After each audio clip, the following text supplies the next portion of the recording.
بیا ورونو د حیا لویه فایده دا ده چې کله ما او تا کې حیا راغله نو نور خلک بیا زموږ نه بیا به حیا کوي چې موږ خپل په حیا باندې راغلو بیا به نور خلک دې موږ نه بیا حیا کوي د حیا یو لویه فایده دا وي حدیث د مسلم کې دی عائشہ رضی الله فرمایي نبی صلی الله علیه وسلم ناسو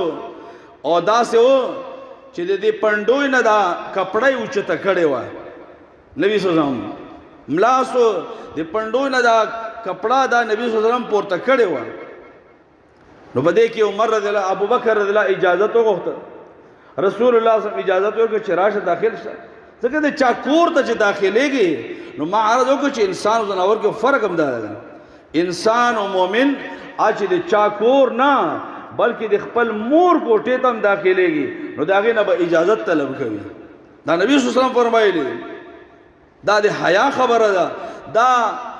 کچه خبره نه ده دا الټه خبره نه ده د مور پلار کوټې ته داخلېږي اجازت وغواړه نو نبی صلی الله علیه وسلم هغه ته اجازت ورکړه اجازت میلاو شو نبی صلی الله علیه وسلم هغه خپله خبره وکړه ولاړله دې کې بیا عمر رضی الله راغله هغه اجازت طلب کړه رسول الله صلی الله علیه وسلم هغه ته اجازت ورکړه خبره یې وکړه مغه سانت نبی صلی الله علیه وسلم د خپونه کپڑا اوچته ده نبی صلی الله علیه وسلم لاس ده نو په دې کې عثمان رضی الله اجازت وغوښته نو حدیث کې دی عائشہ الله فرمایي فجلس النبي صلی الله علیه وسلم وسوى ثيابه رسول الله صلی الله علیه وسلم زر کې ناستل او په ځان باندې جامې هغه برابرې کړلې عائشہ رضی الله چې دا حالت ولیدل تعجب وکړل چې کله عثمان رضی الله لاړ وته فرمایا یا رسول الله ابو بکر رضی الله راغله فلم تهتش ولم تباله بالکل تاړو پروانه او چې په کوم حال باندې وي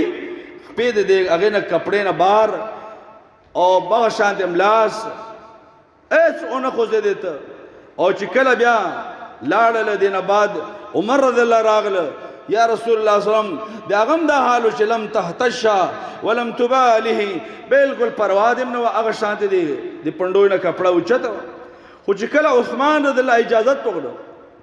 نو جلستا یا رسول الله صلی الله علیه وسلم تادم لاست نه را پورته شو کېناستلې وسویت ثيابک جامې دې په ځان باندې اخپې هغه دې پټې کړلې د دې وجه څه وه نو عائشہ الله د نبی صلی الله علیه وسلم فرمایل الم استحی من رجل تستحی منه الملائکه اے عائشہ زبد هغه چانه حیا نه کوم چې ملائکه هم دغه نه حیا کوي عثمان رضی الله کې دومره حیا ده چې ملائکه هم د عثمان رضی الله حیا کوي نو زه څنګه دغه نه حیا ونه کوم ورونو حیا الله دې مونږ کې په کامل طریقې پیدا کی انسان د ډېرو ګناهونو نه حیا وته معنی جوړېږي ډېر نیک اعمال هغه باعث د انسان لپاره حیا جوړېږي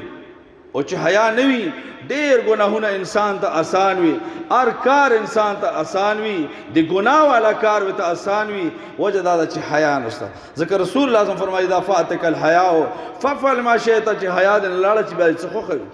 بې حیا انسان هر کار کولی شي غلا دا کولی شي ډاکه دی کولی شي قتل دی کولی شي هر کار ورته د ګناه آسان وي ځکه حیا نشته ده